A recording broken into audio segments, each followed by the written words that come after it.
Bueno, buenas noches para todos. En esta oportunidad la grabación que voy a hacer es sobre, seguimos con el tema de documentación, pero en este caso sobre indicadores históricos. Bueno, antes de empezar voy a hacer una aclaración porque en algunas grabaciones es afín lo que estoy dando justamente en la parte de calidad de segundo, como en lo que es auditoría de ambiental y calidad de tercero. En la grabación anterior vimos mucha documentación, que es la parte, bueno, central justamente tanto de una materia o de otra. Si bien en calidad obviamente tenemos muchos aspectos más, pero en la parte de auditoría justamente una de las cuestiones que se utiliza para auditar no es solo el proceso, sino también toda la documentación, cómo se lleva a cabo.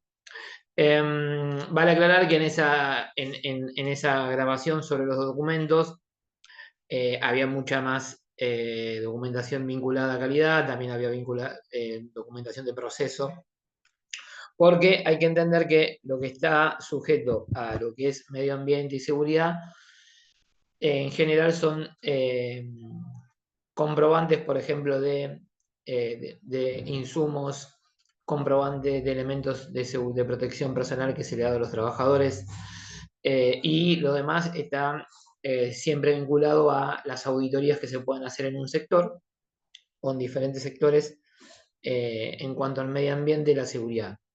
Lo que sí va a ser diferencia entre las diferentes justamente industrias o servicios es cuando hacemos auditoría ambiental o de medio ambiente, es cuando hay partes del proceso que impactan en la salud, pues, del operador o en la salud de las personas que reciben ese producto o el impacto ambiental que genera ese proceso. Entonces ahí sí vamos a tener que ver si hay una documentación apartada o si justamente esas cuestiones también están vinculadas en justamente la documentación que puede ser el mismo de calidad y tenga un apartado en lo que es medio ambiente. Como ocurre, por ejemplo, cuando hacemos las auditorías, que también depende de quién está haciendo, hay auditorías que son solamente en cuanto a controlar lo que está sujeto al proceso, que serían las variables, sea por atributo, las diferentes mediciones. Como también decir, bueno, si hacemos una auditoría sobre todo el proceso o si el trabajador en ese puesto de trabajo cumple con todas las condiciones, ahí relevamos también datos de seguridad, que puede ser sobre los elementos de protección personal, y si tiene los recaudos que corresponden a medio ambiente. Entonces, ahí es como que muchas veces se involucran justamente en una misma documentación, en un mismo indicador, diferentes aspectos. Ahora, en lo que nosotros vamos a ver, si bien son indicadores históricos, ustedes, si buscan este tipo de documentación, van a ver que dice los 7 documentos o los 6 documentos más importantes para la gestión de calidad. Lo que están todos estos indicadores históricos, hay algunos que son muy particulares de la calidad y hay un par que también se utilizan para evaluar justamente en el tiempo aspectos correspondientes al ambiente y a la seguridad. Hay que entender justamente que el documento histórico surge sobre la carga de todo lo que vimos anteriormente, sobre todas las documentaciones que vimos anteriormente, sea del tipo que sea. O sea, aquel que quiera relevar históricamente, o sea, en un tiempo determinado, sea una semana, sea un mes, sea un año, 6 meses, el tiempo que sea, por ejemplo, en el lado productivo, verá el rendimiento de las máquinas o de los puestos de trabajo en ese determinado tiempo. Después verá si esas eficiencias, porque lo que se va a evaluar ahí, cuán eficiente es ante un objetivo preestablecido, ¿no? Decir, bueno, esta máquina debe operar en tanto, este operador debe realizar tanto trabajo en determinado tiempo, entonces van a evaluar justamente esa eficiencia, cómo varía en el tiempo, cómo se puede mejorar, o si está en niveles altos y no hay que hacer ninguna modificación.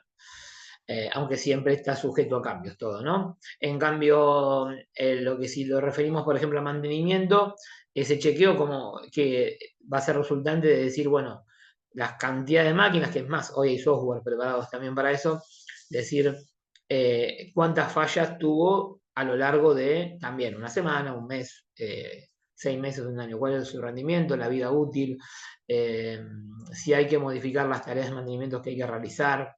Pero eso, si no hay todos los registros que se fueron haciendo durante todo ese periodo que hay que analizar, es difícil poder hacer un análisis, ¿no? O recordar. Entonces, toda la documentación, como vimos que estaba la OT, que es la orden de trabajo, lo que era la ficha de máquina con su mantenimiento. Entonces, si nosotros nos cargamos las diferentes fallas en un software o no tenemos esa documentación guardada, podemos quizás decir, no, este equipo sabemos que es crítico porque en general es el que más problemas trajo, pero no podemos hacer un análisis exhaustivo de decir cuál es la causa raíz de la problemática. Lo mismo pasa en calidad. En calidad, dijimos, en producción, en eficiencia, mantenimiento será en fallas de máquina, en calidad estará sujeto justamente a las problemáticas de calidad que tenemos, que se pueden dividir en las de no conformidades internas, es decir, bueno, encontramos el problema internamente durante el proceso, o la podemos evaluar en el tiempo, es decir, bueno, perdón, en el cliente. O sea, aquellas devoluciones que sí llegaron al cliente, que es lo que hay que tratar de evitar. O sea, internamente la no conformidad tenemos que evaluar en todos los aspectos, porque eso es lo que nos va a ayudar a mejorar. Entonces, ver otra vez el nombre de la causa raíz de los diferentes problemas por los cuales surgieron los defectos de calidad, donde hay que cargarlos. No sé, ¿cuál fue el problema? ¿Fue operativo? ¿Fue de preparación? ¿Es la materia prima? Entonces, calidad tendrá que actuar con las áreas correspondientes a cada uno de estos temas para mejorar esa producción, ¿no? En medio ambiente, el impacto en medio ambiente será, por ejemplo, aquellos trabajadores o aquellas anomalías que se fueron encontrando en las auditorías. O sea, todas las auditorías van dando información. Es diferente a las demás, ¿por qué? Porque yo cuando hablo de calidad hablo de defectos, el mismo operador que está trabajando en el momento, cuando encuentra un problema, para que eso no se incremente, lo va a denunciar. Entonces, no necesariamente el defecto se encuentra en la auditoría. Lo mismo, se detiene una máquina en la parte de mantenimiento, bueno, se detuvo, se llama mantenimiento, entonces no fue sujeto a una auditoría. Puede haber una auditoría donde encuentre, che, mirá, me parece que hay una pérdida de aceite, entonces esto hay que remarcarlo. Hay que mejorar esa pérdida de aceite, hay que repararla. Pero sí las que son en seguridad o las que son en medio ambiente, en general, o en el 95% de los casos, digamos, van a estar cargados esos datos a través de las anomalías que encuentran los auditores, ¿no? Que ubican en cuanto a decir, bueno, mira, este proceso que debería hacerse de tal manera porque hay una problemática X o hay que hacer un tratamiento X no se está haciendo. El trabajador no cumple con todas las condiciones de seguridad y encontramos, no sé, en un grupo de 10 a 3 o 4 con diferentes elementos que no tenían, o están teniendo un trabajo inseguro, una reparación de una máquina que una protección de máquina que pone en riesgo no se hizo, o hay un trabajo que está siendo inseguro por diferentes condiciones. Generalmente, salvo que haya denuncias, que también se puede hacer la denuncia, la haga un operador, que la releve el encargado del sector en cuanto a anomalías que encuentra en la empresa, muchas serán sujetos a auditorías. Pero bueno, ahora yo voy a pasar a compartir para que primero veamos cuáles son las que se mencionan como como documentación o indicador histórico más importante, ¿no? Bueno, acá vemos, dice las 7 herramientas básicas de calidad, donde menciona diagrama de causa-efecto, diagrama de flujo, matriz de verificación, diagrama de Pareto, histogramas, gráficas de control y diagramas de dispersión. De acá hay que son realmente indicadores en cuanto a histórico, podemos mencionar como los primeros 5. Los otros 2 están muy vinculados a lo que es el sector calidad y que son diagramas que se pueden cargar en cuanto al proceso mismo. Pero bueno, nosotros vamos a ver algunos. Voy a tratar de explicar todos a través de diferentes diapositivas. Ven acá también, busqué otra imagen para que ustedes quizás lo llegan a querer investigar y lo van a encontrar de la misma forma. Dice, las 7 herramientas básicas, ven que acá menciona, a veces tienen diferentes nombres, ¿no? Estratificación, menciona la hoja de chequeo, que es algo de lo que estuvimos desarrollando en la clase anterior, pero otra vez, histogramas, dispersión es lo que en la diapositiva anterior se llamaba diagrama XR, causa y efecto, que puede encontrar con nombre Ishikawa o boca de pez por justamente la forma en la que se presenta, pero el diagrama de Pareto, el histograma, el de dispersión, lo van a encontrar siempre en cuanto a indicador histórico. El de chequeos, obviamente, porque los chequeos se aplican a diferentes funciones. Vimos que estaba el chequeo de producción, que es decir, bueno, cumple con todas las formas en cuanto al trabajo, al parámetro de las máquinas colocados, a tener identificadas las muestras que controló, si carga las hojas de control en el momento que corresponde, si separa la producción en cantidades en diferentes lotes para poder hacer mejor los controles. En el aspecto de seguridad será otra vez cargar qué operadores tienen los elementos correspondientes. En lo que es medio ambiente será, bueno, están identificadas las anomalías, están identificados los sectores, la señalización está como corresponde, tenemos el matafuego ubicado, que no esté vencido, bueno, una serie de condiciones que podemos cargar en una hoja de chequeo para que el auditor a la hora de realizar justamente la auditoría tenga que visualizar y ver si se está cumpliendo. Bueno, acá tenemos, por ejemplo, una carga en cuanto a mantenimiento. Lo que se hace es, si ven acá, se cargan la total de reparaciones que se han realizado semana a semana, ¿no? Y cada una de las reparaciones tiene una leyenda y se suman las cantidades que se hicieron. O sea, acá es la cantidad de reparaciones que hizo el técnico 3 en diferentes dispositivos. Después lo que hay que evaluar es justamente cuáles son los dispositivos que más se repararon. Acá lo marcan con una simbología, ¿no? Entonces, si vemos que en el total de intervenciones de los técnicos hubo 15 en el círculo, que puede ser una máquina X, un sistema X, bueno, tendremos que es justamente lo que se llama el equipo más crítico a la hora de reparar. Entonces es un documento sencillo para ver la problemática. O sea, nos basamos en la carga semanal y de ahí parte una estadística. Esto generalmente, como digo, y lo mencioné varias veces, se puede cargar en un software de gestión de mantenimiento y que nos va a indicar justamente el ranking en cuanto a intervenciones. Ahora vamos a en lo que se llama el diagrama de flujo, ¿no? Un diagrama de flujo siempre lo que hace es demostrarnos un procedimiento. En este caso es lo que sí llamo, que en realidad no es histórico. Lo que sí puede pasar como histórico es que a través de diferentes justamente no conformidades, sea del área que sea, se modifiquen. Un diagrama de flujo nos demuestra a través de símbolos y de una manera de interpretarlo cómo son los pasos a pasos de un proceso, ¿no? Como por ejemplo acá siempre con este óvalo se indica el inicio. Por ejemplo, los programadores esto lo ven mucho. Antes de programar siempre se recomienda antes de poner las líneas de código, ellos a través de diagrama de flujo tienen que interpretar lo que quieren del programa. Porque hacer un programa siempre es como hacerse preguntas. Y bueno, acá ocurre lo mismo. Bueno, entonces indica que, por ejemplo, esto es de arroz, el ejemplo es arroz con salchicha, mira lo que estamos hablando, ¿no? Es un restaurante, entonces tienen que identificar el proceso. Supongamos que quieren acceder a una norma, entonces ellos van a identificar cómo es el proceso de su preparación en este plato, como así en otras.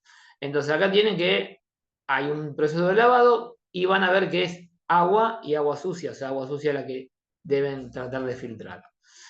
Entonces ponen el colador, escurren otra vez. ¿Y cuál es la respuesta del otro lado? ¿No? Acá tenemos, lavado es agua, que sale agua sucia. Con el colador escurrimos, que sale arroz sin agua. Esto es algo que podemos entender todos. Después dice, ¿se cumplen los estándares de limpieza? Es la pregunta. Entonces hay que hacer una inspección de limpieza, que habrá que ver cómo es ese tratamiento, ¿no? Porque acá lo menciona nada más. Después tendremos que ver, bueno, a ver, esa inspección de limpieza, ¿cómo es? Cuando tenemos un rombo, siempre es una pregunta, por sí o por no. Entonces, el diagrama de flujo va a tomar diferentes caminos, ¿no? Si es un no, generalmente debajo del rombo volvemos al punto inicial. ¿Por qué? Porque si no se cumplió con la limpieza, tendremos que volver al punto inicial porque el agua está limpia, no la podemos utilizar. En cambio, si es sí, seguimos en la preparación. Y ahí sigue, bueno, todos los pasos que debe hacer hasta finalizar el proceso, que como ven acá al final vuelve a tener el óvalo, ¿no? Entonces, estos diagramas, ¿para qué se utilizan? Para identificar los procesos, si lo estamos haciendo como corresponde. Entonces, generalmente lo que se utilizan para o colocarlos en lo que sería el manual de calidad o para tenerlos como registrados en algún documento.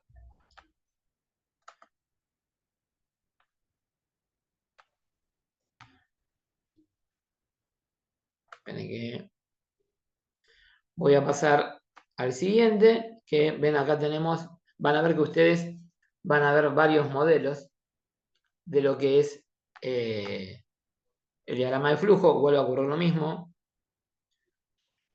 En este caso tenemos justamente un proceso vinculado con la calidad de parte logística, dice. El sector de distribución detecta defectos. La distribución envía el producto para la recuperación. El sector de recuperación analiza el producto. Si está reprobado, ¿qué ocurre? Volvemos al inicio a buscar otro tipo de producto para analizarlo.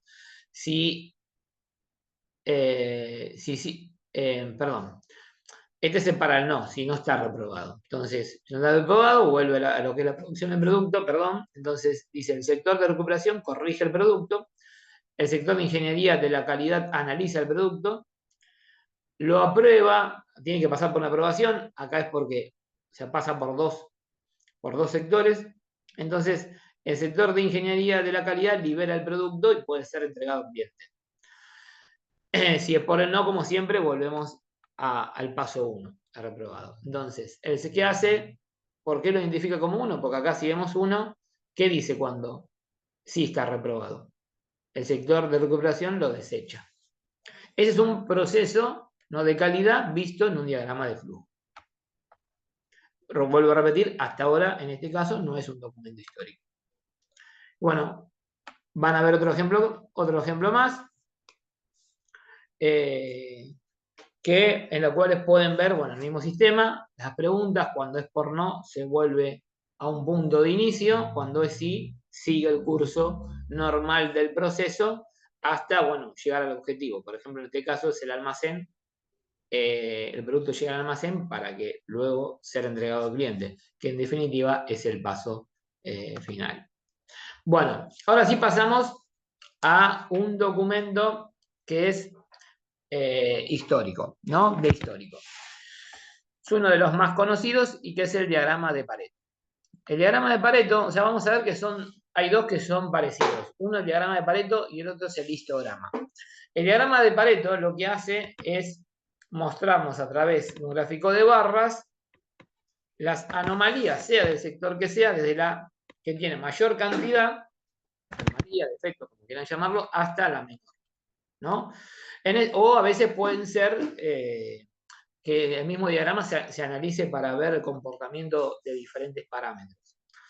Si ven acá, yo, o sea, cuando tomo los documentos y los muestro las imágenes, siempre tengan en cuenta que es como para hacer ejemplos, ¿no?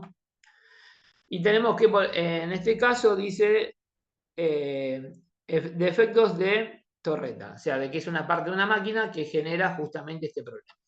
Entonces, vemos que acá en este punto tenemos la cantidad, a veces puede, en vez de aparecer una cantidad, puede aparecer un promedio, o como en este caso, que ven acá, que es un porcentaje. Tenemos entonces la cantidad de fallas y el eje X. Cuando yo pido quizás en una actividad que tengan que diseñar el documento en base a un proceso X, la idea no es que ustedes hagan el gráfico de barras, porque el gráfico de barras nace justamente a través de analizar defectos. Y ustedes no están en la producción, a no ser que puedan acceder y ver un ejemplo. Lo que se pide cuando uno diseña el documento, que puede ser algo que le pasó a ustedes, es que en algún momento, si están en la parte técnica de oficina y están vinculados a calidad, decir, bueno, armen el diagrama, analicen el proceso y coloquen los posibles problemas que pueden tener. Por ejemplo, acá en un ítem ponen otros. Defecto de medida, ¿no? O sea, hay varios. Pero, por ejemplo, pueden ocurrir que hay algunos ítems que si están vinculados a calidad lo podemos poner siempre, como decir defecto de materia prima o materiales, defecto operativo, ¿no? Del accionar del operador, defecto de preparación de máquina, que hay máquinas muchas veces que tienen, para prepararse tienen mucha cantidad de piezas defectuosas, muestras, lo que sea, y hay algunas que van a estar sujetos muy al procedimiento. Supongamos que hay una máquina que es hidráulica, que hace el proceso. Entonces, ahí vamos a poner que hay un defecto justamente hidráulico. O en general a veces se pone defectos energéticos, ¿no? Que generaron eh, esa problemática en el componente, el producto que estamos trabajando. Puede ser una falla en embalaje, es decir, bueno, falla de la caja, falla de empaquetado, o sea, las opciones pueden ser múltiples. Cuando uno pide diseñar este tipo de documentos, generalmente, ¿en qué se va a basar si uno hizo realmente un análisis? En lo que está colocando acá, en lo que sería el eje X. Las cantidades pueden ser 100, miles, 10.000, no sabemos cuánto es la capacidad productiva, ¿no? A no ser que, como dije antes, estemos involucrados justamente en la producción.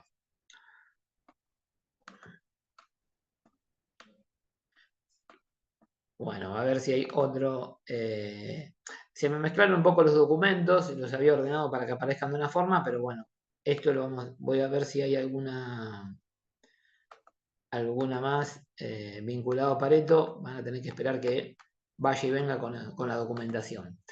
Aparecía ordenado de otra forma, pero ven, para analizarlos de documento por documento. Acá tenemos otro diagrama de Pareto, en este caso de un proceso de vino, ¿no? Pero acá no está colocando en el eje X los defectos que pueden ocurrir en una producción. Lo que coloca es en el tipo de vino. ¿Cuántos defectos se encontraron en los diferentes tipos de vinos? Entonces, acá lo que se evalúa no es la mayor problemática de un proceso, sino la mayor problemática de los productos. O sea, cuál es el producto crítico en realidad. Ya no sería ni equipo crítico ni proceso crítico, sino sería el producto crítico. Y acá vemos que, por ejemplo, en este caso, el ALBA es el que mayor defectos encontramos. Y un porcentaje con respecto a la producción. Y bueno, y podemos evaluar fácilmente cuál es el mayor problema a tener que resolver.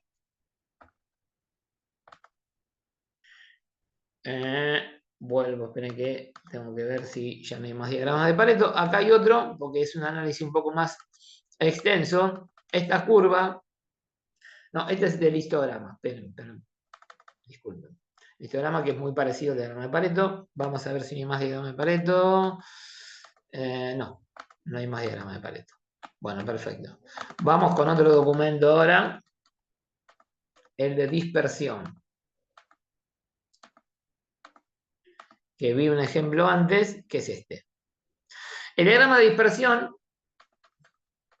surge del elemento de control que vimos en la clase de calidad, donde decíamos que había siempre quizás una variable más importante o varias, donde habría que cargar las diferentes medidas colocándolas en puntos utilizando el eje XY, o para quien no reconoce, como cuando vamos a la batalla naval, ¿no? Unir letras con el número. Acá lo que sería, supongamos es, en el eje X una medida X, justamente, valga la redundancia, o en el eje Y, perdón, y en el tiempo o en la cantidad de muestras. Acá en general se pone o en el horario o el tiempo que se hizo, o cantidades de muestras que se analizaron y las medidas que se ubicaron, que se llama el diagrama de dispersión. Cuando hay muchas, por ejemplo, en este caso se llama correlación positiva, correlación nula y correlación negativa. ¿Por qué? Si vamos a lo que sería diseñar un promedio, nos surge que tenemos una recta pero con una pendiente. Si la pendiente crece con respecto a este eje, o sea, leyendo siempre de izquierda a derecha con respecto al eje Y, vamos a ver que tenemos una correlación positiva. Si es al revés, será una correlación negativa. Vemos que el eje Y decrece con el eje X. En cambio acá dice correlación nula porque vemos que no tiene una orientación, tiene ni para positivo ni para negativo. Muchas veces quizás lo que se analiza no es esto, sino decir ante una serie de mediciones, supongamos que esta es la tolerancia máxima y esta es la tolerancia mínima, en qué unidad está trabajando, o sea, en qué variable, cuál es la variable, perdón, de tendencia. O sea, está tendiendo a tener una medida aproximada a la máxima o aproximada a la mínima. Y ver si hay un peligro para tener que corregirla, si es muy complicado. Y ahí lo que puede ocurrir es el famoso, que yo lo mostré, el alerta de producción. ¿No? Quizás hay una medida que por el motivo X que sea, no se puede corregir momentáneamente por problemas de la máquina, del proceso, de lo que sea, y está teniendo la máxima a la mínima.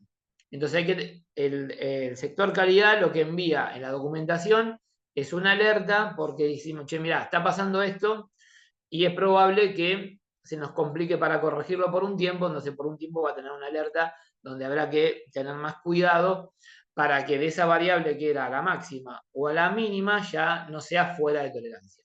O quizás puede ser que esté consensuado con cliente y tenga una mínima desviación fuera de la tolerancia y se admita porque se contempló justamente con el cliente.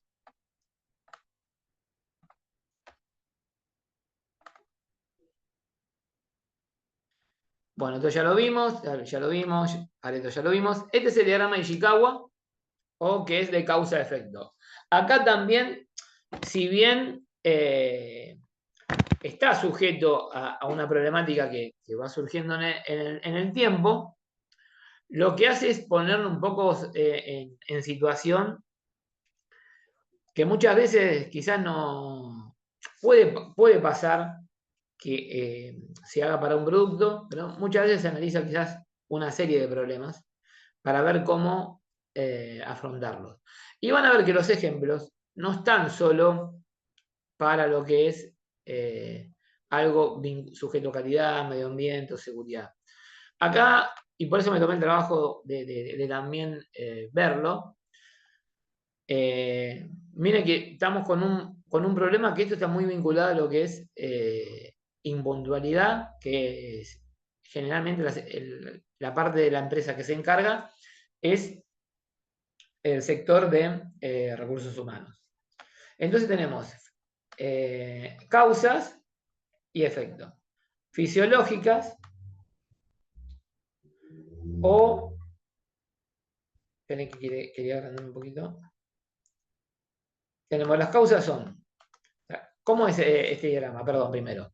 De un lado las causas y de otro lado los efectos, ¿no? Después siempre se generan problemáticas, o sea, se colocan según orden una problemática mayor y, bueno, y los subproblemas debajo. ¿Cómo ocurre en esto? ¿No? Esta línea nos separa, que es por eso que después se arma el pez. O sea, en algunos casos ya forman el pez para que se den cuenta que es adrede hacer esa forma, ¿no? Tenemos fisiológicas y de comportamientos como principal en la causa. Después dice, en fisiológicas, problemas de salud propia y de familiares. Y esto que genera ansiedad, depresión y discapacidad, ¿no? En otro lado dice falta de compromiso ante obligaciones adquiridas, que esto es por el comportamiento.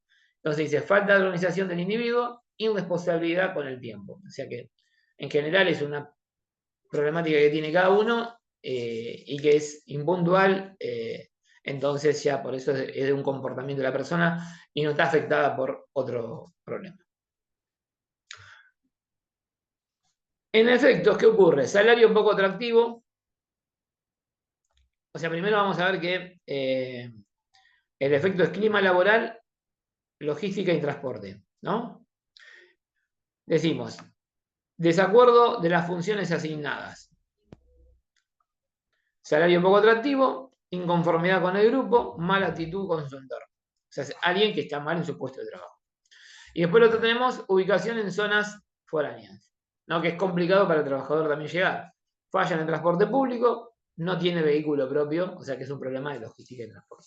Entonces hay que analizar de causa-efecto. Obviamente, si esto queda plasmado y no vemos la solución, habrá que ver cuáles son los primeros a atacar, para poder solucionar el problema.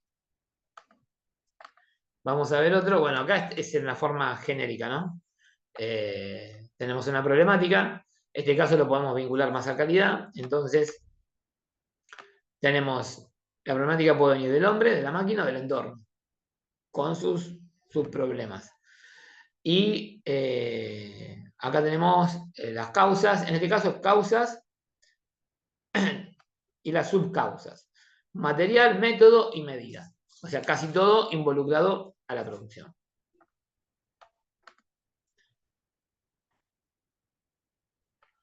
Bueno, acá otra vez nos detalla un poco todo lo que está relacionado con las causas. Personas, métodos, máquinas, materiales y el problema. Turno A durante el mes de agosto tuvo un 9% menos de producción que el plan operativo. Ese es el efecto final. No, como antes vimos la impuntualidad, ahora sí estamos en algo operativo. Entonces, las personas, no detalla todo, pero dice personas con poca experiencia, falta de capacitación formal. Y en las máquinas no se ha realizado mantención, o sea, mantenimiento en 6 meses. En materiales no se coloca nada. Y en métodos falta estándar de operación. Esto es porque quizás se hace un diagrama justamente para no tener que armarlo constantemente. Y se sabe que las 4 problemáticas básicas pueden venir justamente de estos aspectos, de estos factores. Entonces, se rellenan si hay algún vínculo o no. Pero bueno, esto es una forma de cargarlo.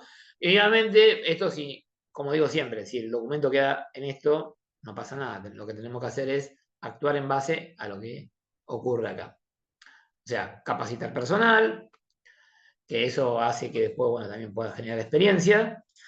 Crear un plan de mantenimiento para las máquinas y mejorar algunos métodos de trabajo. Y hay que ver en qué momentos se puede realizar todas estas cuestiones también, ¿no? Cuando ven acá que dice herramientas de Lean, que es Lean Manufacturing, que hay muchas herramientas que se utilizan para mejorar la producción desde diferentes puntos, desde diferentes áreas. Nosotros vamos a ver algunas en las próximas clases. Bueno, esto ya lo vimos, el diagrama de dispersión ya lo expliqué. Hablando, bueno, vuelvo al diagrama de dispersión, ven que acá tienen otro modelo, dice número de errores según la cantidad de tinta, ven que tiene número de errores y las mediciones que se fueron cargando, otra forma de cargarlo.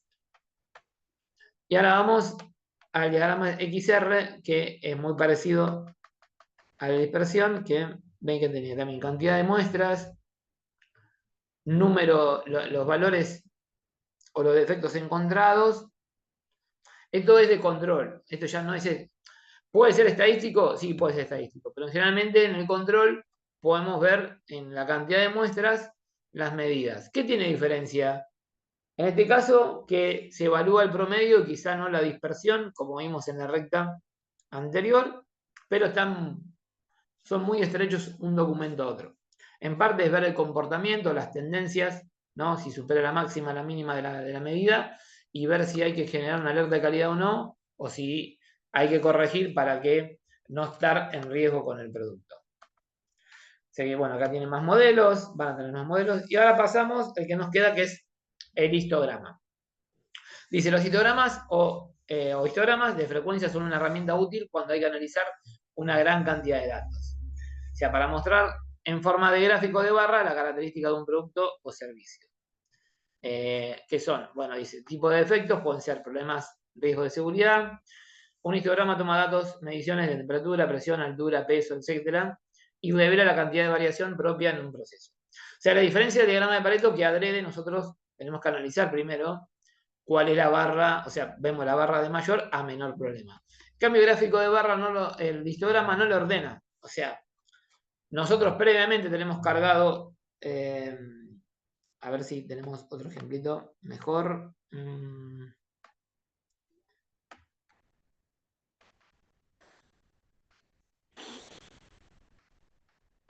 Creo que tenía otro ejemplo por acá, pero bueno, si no, vamos a los que tenemos, ¿no? Vamos más adelante.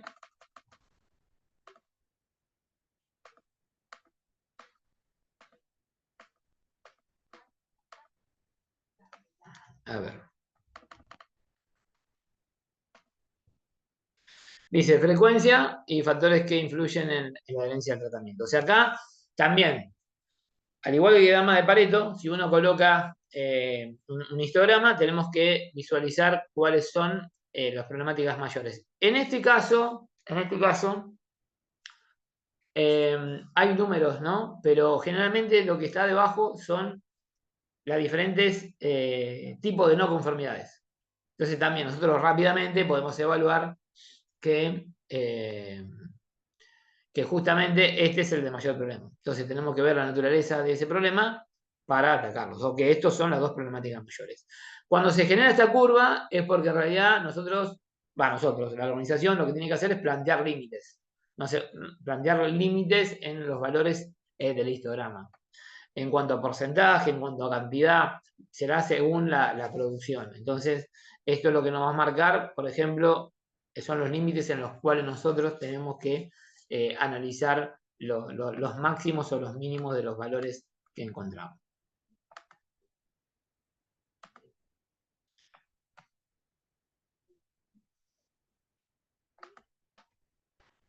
Dice, un histograma es un resumen gráfico de la variación de un conjunto de datos. La naturaleza gráfica del histograma permite ver comportamientos que son difíciles de observar en una simple tabla numérica.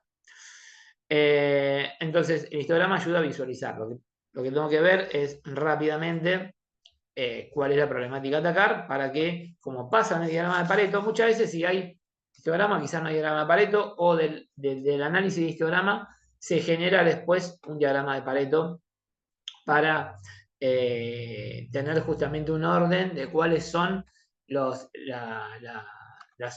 errores y los problemas a resolver en primeras instancias.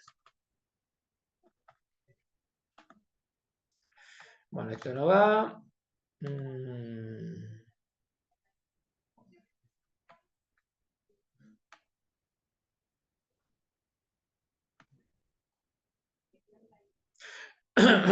Bueno, este es un matriz de autocalidad. Lo que menciona es, perdón, lo que hace es vincular los diferentes tipos de trabajos que se hacen con proveedores o, en su defecto, justamente los errores que podemos ubicar en las diferentes fases. Cuando dice acá ppm es pieza por millón. Es un dato que yo en la otra clase expliqué, que ese sí también es otro estadístico, que es decir, calcular en cuanto a los defectos que pudo haber encontrado en un día, en una producción, que puede ser de la semana, un tiempo determinado, que hubiese pasado en la fabricación de 1.000.000 de esos productos o 1.000.000 de esos servicios. Entonces, se coloca un valor total de la ppm. Lo que se hace unificando es decir, colocar tanto lo producido, ¿no? como las fallas. Venga, en este caso se divide que tenemos elemento prefabricado y el periodo de fabricación que arranca en este instante. Y dice total de piezas producidas en el periodo de tiempo establecido. Y tenemos que hacer, bueno, la carga correspondiente y el cálculo de las piezas justamente o productos por millón. Pero bueno, después nosotros vamos a ver una carga de un documento de este tipo para analizarlo un poco mejor. Bueno, de los más importantes ya lo mostré. También puede ser que se genere alguno que no sea como el histograma con barras, sino que sea a través de lo que se llama lo que sea la porción de círculos, que son las porciones de torta fraccionada, donde también, o sea, lo importante en el documento es que visualmente veamos rápidamente los problemas principales, que serían los que hay que atacar. A veces, quizá por la complejidad de algunos, no se ataca el problema principal y se trata de trabajar en otros. Pero sí tener la información de dónde tenemos justamente las no conformidades más relevantes y por qué ocurren. Y a raíz de ahí, como dije antes, o dije varias veces ya y en otras clases, si esto queda solo como un documento de información, no vamos a corregir nada, no se genera la mejora continua. Solo tenemos un dato de trazabilidad, o sea, un dato de por qué ocurren las cosas. Pero si en el tiempo no lo podemos mejorar, entonces lo que estamos haciendo es un trabajo por la mitad. O sea, no estamos encontrando la causa raíz, ¿no? Pero no estamos ejecutando la acción correctiva, que justamente para eso están hechos estos documentos, para hacer y trabajar en lo que hablamos siempre y el fundamento de la mejora continua. Bueno, por hoy lo dejamos acá y igualmente vamos a seguir hablando de este tipo de documentos.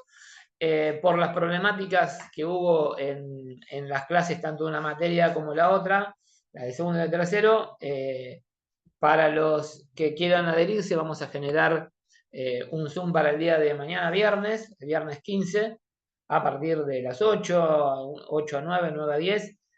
Yo lo voy a igual proponer y me gustaría que me respondan si van a participar o no, si lo quieren generar o no, si no, nos vemos la clase que viene. Recuerda que en la próxima clase también está la entrega parcial, no también, esto va para 2 materias del trabajo integrador. Así tienen una evolución mía y vamos viendo cómo avanzamos, hasta dónde llegaron.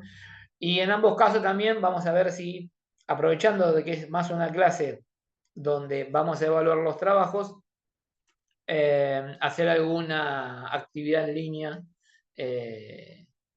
para poder, bueno, seguir desarrollando contenido. Nos vemos. Bueno, espero que les sirva y que hayan entendido todo.